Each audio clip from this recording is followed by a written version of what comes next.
लोकसभा चुनाव परिणाम के बाद और नई सरकार के गठन के बाद चंद्रबाबू नायडू और नीतीश कुमार के हर कदम पे सभी का ध्यान रहता है।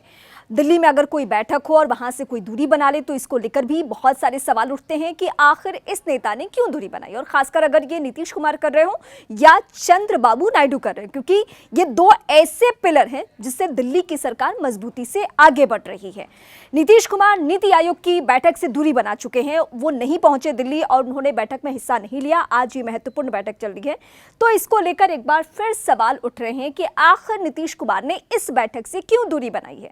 कहा यह जा रहा था कि बजट में सबसे ज्यादा अगर किसी को फंड दिया गया या फायदा पहुंचा तो वो प्रदेश बिहार है, भले ही उसे विशेष राज्य का दर्जा न दिया गया हो। केंद्र सरकार की तरफ से इसको लेकर एक जवाब भी दे दिया गया संसद के जरिए, लेकिन क्या नीतीश कुमार नाराज हैं, कोई और वजह है, इसके बारे में अभी तक खुलासा नहीं हो पाया है। लेकिन इस बात पर सभी गौर जरूर कर रहे हैं कि नीतीश कुमार ने नीति आयोग की बैठक से क्यों दूरी बनाई है, क्योंकि नीतीश कुमार उन नेताओं में शुमार है जो अमूमन दिल्ली में कोई बैठक को तो ऐसा नहीं होता है कि वो दूरी बना ले, चाहे वो बीजेपी के साथ हो या बीजेपी के जब साथ नहीं रहे हो तब भी उनको हमने ऐसे ही देखा है।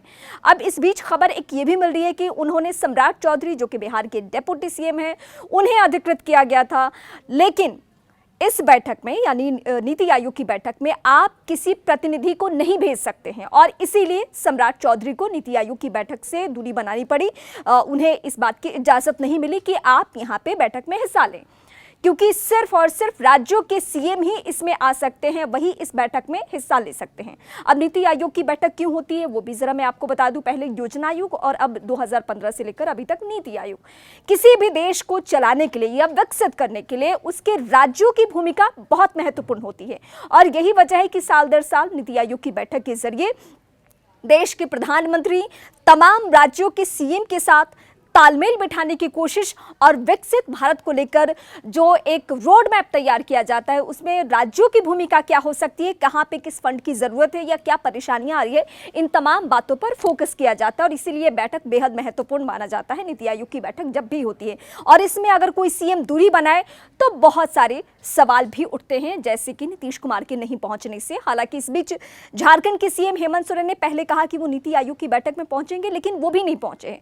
उनको लेकर सवाल उठ रहे हैं, लेकिन नीतीश कुमार और हेमंत सोरेन में बहुत बड़ा फर्क है। ममता बनर्जी जो कि अमूमन ज्यादातर वक्त में केंद्र सरकार की तमाम बैठकों से दूरी बनाती हैं, आज वो नीति आयोग की बैठक में हिस्सा लेने जा रही हैं, ऐसी खबरें मिल रही हैं। ममता बनर्जी हमेशा हमलावर रहती है, लेकिन फिर सवाल घूम फिर कर आता है नीतीश कुमार के ही कदम पे कि आखिर क्या नीतीश कुमार के मन में कोई नाराजगी, कोई और बात बीजेपी के लिए या फिर देश के प्रधानमंत्री के लिए अभी भी है?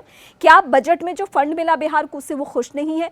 क्योंकि जब से नीतीश कुमार ने सत्ता संभाली बिहार में तब से कई राउंड, चाहे यूपीए की सरकार हो या फिर बीजेपी एनडीए की सरकार हो, अमूमन हमने देखा विशेष राज्य का दर्जा का मुद्दा हमेशा छाया रहा। यहां तक कि कई बार हस्ताक्षर अभियान तक चलाया गया बिहार की जनता के सामने कि क्या बिहार को विशेष राज्य का दर्जा मिलना चाहिए या फिर नहीं।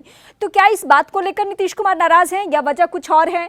सियासी माहौल है और इसमें बहुत कुछ होते रहता है, तो इस पे भी नजर सभी की है कि नीतीश रूठे क्यों है इस बार।